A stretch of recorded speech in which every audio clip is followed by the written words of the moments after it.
we would be nowhere without the fighting game community. It's the fighting game community that's chosen Mad Catz. It's the fighting game community that inspires us to the next generation. So I think the fighting game community is the most loyal, the most fervent, and the most active of any of the gaming communities out there. And when they like a product, they tell you. But you better believe when they don't like a product, they also tell you as well. At the high end of the market, you've got the TE2 Plus, and then you've got the TES Plus. So these really are for the professional gamers, for the passionate gamers, and for the fighting game communities. They both use the Sanwa Denshe components. Now, for those of you guys out there who don't know, Sanwa Denshe is the name of the manufacturer that produces the components for the arcade machine. So we're actually talking about the same part numbers, the same model numbers, so the same ball-top joystick, the same action buttons that you find inside the Japanese Vulix arcade machines for Street Fighter 4. You're actually going to get in these fight sticks. So they're true arcade quality. The build quality is unbelievable. They're tournament grade, and that's why you'll find, I think something like 8 out of 10 of the top players in the world will be using those fight sticks. They're both dual compatible with PS3 and PS4. Brand new to these sticks is a touchpad. So we've actually got a touchpad that mimics the action that you find on the DualShock 4. So you can actually utilize that into the game. We've now got dedicated buttons for the L3 and R3 as well. The padding is even better on the underside of the stick, so they're much more comfortable to use for sustained play.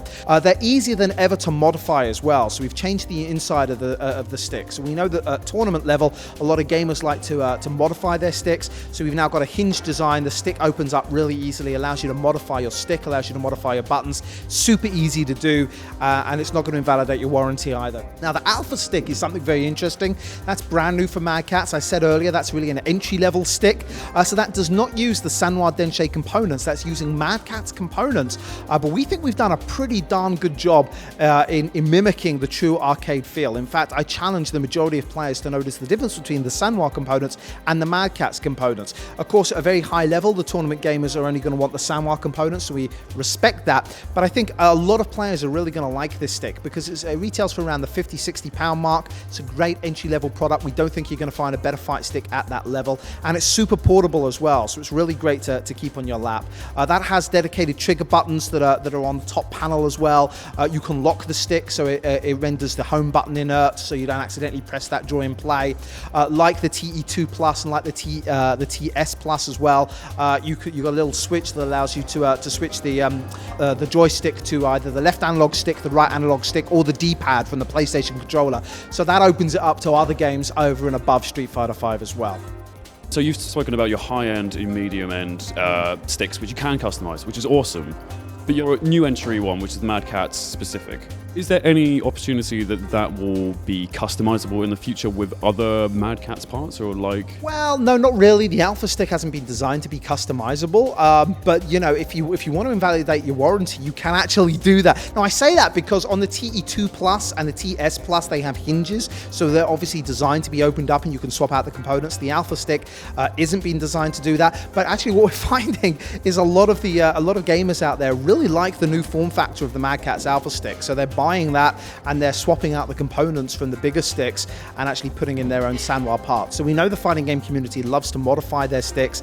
We're totally fine with that, but the Alpha stick hasn't really been designed to be as customizable as the other sticks. We've got some wonderful people. We've got a guy at Mad Catz called Markman. He's extremely famous in the fighting game community, and he leads a lot of the direction that the fighting game controllers take. And then, of course, we have our own in-house designers, our own in-house engineers that really take the feedback not just from the pro gamers, but also from that community as well. So absolutely, we've tested these products at the moment with the community, amongst Capcom guys, amongst our professional gamers, and the feedback so far has absolutely been tremendous. Most pro gamers in the fighting game community will tell you that the Mad Catz fight sticks are #1. I think that's why we're the #1 brand for fighting game controllers worldwide, and we have no intention of resting on our laurels. So we'll continue to improve, we'll continue to listen to the community, and we'll continue to be guided by what they tell us needs to happen. Awesome. Thank you very much for that, Alex. It's been great. So, yeah, guys, tell us, are you going to be picking up a fight stick yourself? Are you going to be picking up Street Fighter 5? Like, subscribe, all that jazz, and we'll see you on the next video.